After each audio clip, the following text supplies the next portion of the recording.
Hi, I am your host for SYM Radio, David Levitt, and you can find me at www.symradio.com.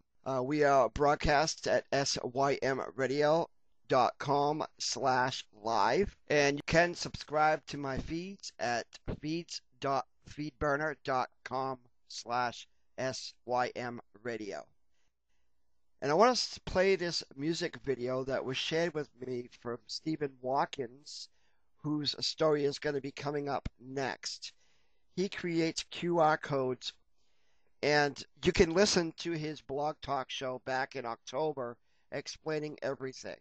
And I will share that later on after this video. And the video is called Bring Isa Home by the Flight Team.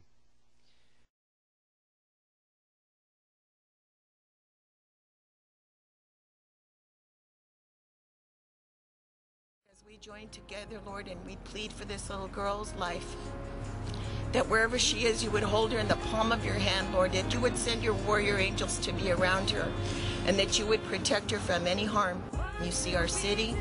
You see this little girl's parents and her family, Lord. And none of us can imagine what that would be like for us. And as we've all said, please, dear Lord, bring Isabel home. Amen. Sitting outside with a flashlight, I keep having flashbacks of last night. The whole neighborhood searching for this young girl, all waiting for the truth as it uncurls. I see the media, broken-hearted families. I see my city come together for a tragedy, and see it gives me hope to see that people care. I see that we will find where justice is and bring it here. I pray for Isabel, I pray cause I believe. I pray we open up our eyes, life is not a dream. Today I woke up and felt the Lord inside of me, and spoke to him about everything that bothered me. What are we doing? We gotta get Isabel home safe. What are we waiting? What are we waiting for? And we ain't got no time to waste. What do we do with all of these tears? And tell me, where do we go? Where do we go from here? Calling for you to answer our prayers. Oh, how do we know? How do we know she's there? Someone needs to bring Isabel home. Call the news, call police, call my cell phone. If you heard anything about her whereabouts, I take the time out my day just to hear you out. 50 G's for the lead that'll crack the case. I hand out flyers through the day, then it's back to base. Purple ribbon on my chest represents hope. I lend my helping hand cause that's what it was meant for. Say a prayer that she's safe, never hesitate. And I thank the men who flew in to investigate. Total strangers all gather with their contributions, and all exercise they right in the You Constitution. gotta get on and do something. Whoa. Must never give up. And we must not be living in fear, no. You must not be scared to ask questions. What do we do with all of these tears? Tell me, where do we go? Where do we go from here? Calling for you to answer our prayers. Oh, how do we know she's there? Turned on the news about 5 o'clock. Saw the crime scene with a lot of cops. They say something about the FBI on the case. That's when they show the picture of Isabel's face. Right away I put myself in the situation. That's when I realized how hard it hit the nation. So I got up out my seat and I hit the road and started posting up a flyer on every pole. What do we do with all of these tears? And tell me, where do we go? Where do we go from here? Calling for you to answer our prayers. How do we know she's there? What do we do with all of these tears? All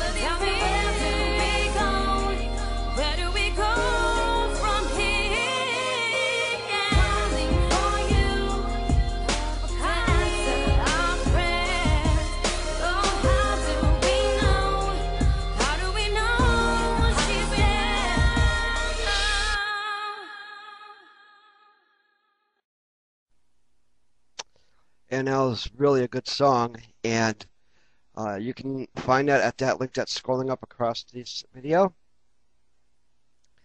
And Stephen Watkins created the QR code for Isabel Solis.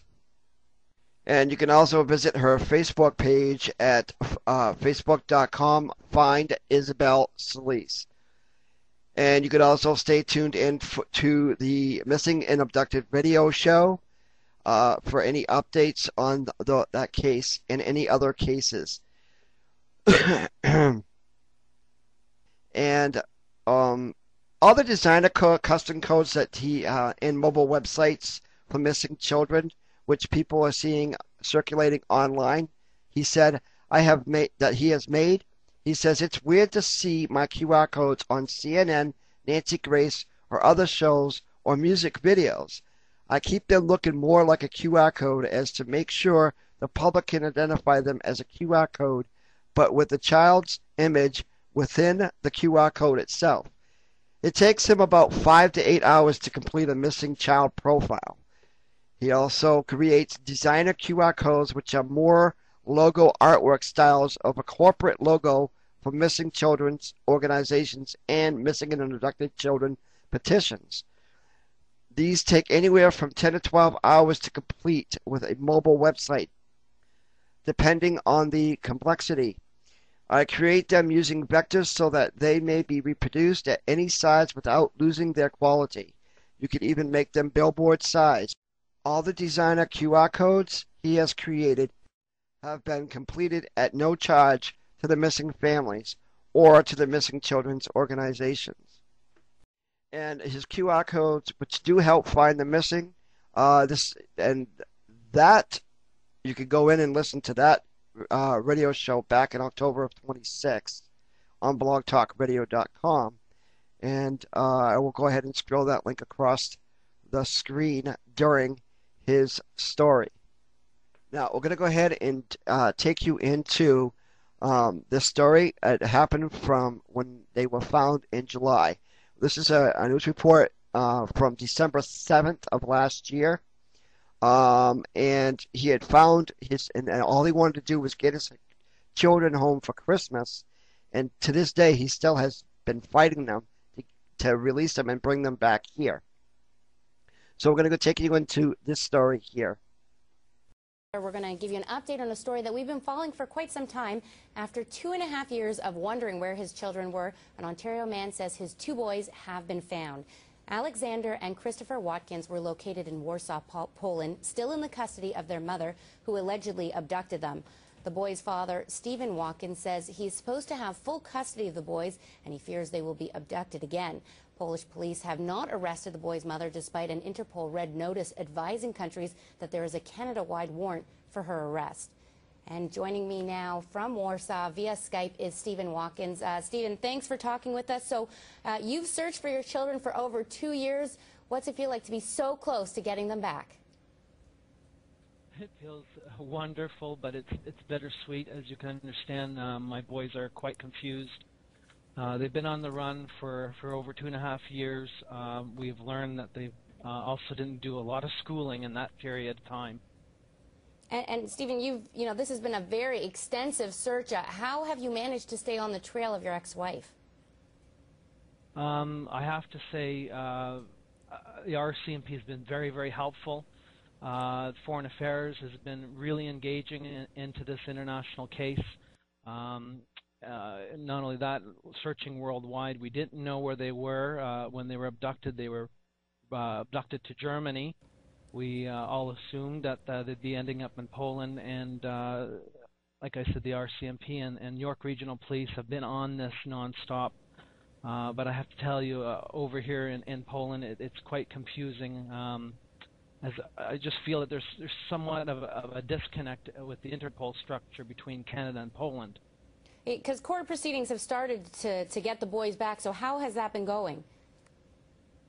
The court proceedings have started. They started as a result of my ex-wife had put the children in school, and the school themselves alerted the authorities and brought her to court to remove her parental rights here in Poland. And that's how we learned that they were found through the Polish courts of them sending us documents. And this was quite some time ago. And at this point, we found out where they were. We came to Poland, and a lot of people have been working on this. But yet, after 2 court dates already, we've started the Hague Convention. I'm not any closer of being with my sons as of yet. And what kind of support are you getting from Canadian officials? Everywhere from RCMP, our Missing Children's Program, out of Ottawa. Foreign Affairs has been on top of this extremely well, and as well, all the way communications right down to the Canadian Embassy here in Warsaw, Poland. They've been extremely helpful, and I have nothing but positive things to say about everybody that's been working on this. But we are dealing with an international abduction. We are dealing with international laws, not only for the Hague Convention, which is the civil aspects, but the criminal side of Interpol too. So again, we don't understand what's happening with that side. Stephen, I can't let you go without mentioning the fact that this isn't the first story this week about a parent finding their child after they'd been gone for years. Toronto's Joe Chisholm was reunited with his daughter, or at least knows now where his daughter is after 18 years. What hope do you think this story and yours provides to other parents out there who are also looking for their children? Don't give up. Keep the kids' faces in the news. Use social media as much as you can. Spread the words out, because someone is going to call. It's going to be the school. It's going to be someone on the street. But make sure whatever we do in the media, let's make sure we have the contact information on who to call. But keep up the fight. You will find your kids. Stephen, thank you so much for your time. We wish you the best of luck. Stephen Watkins, thank you.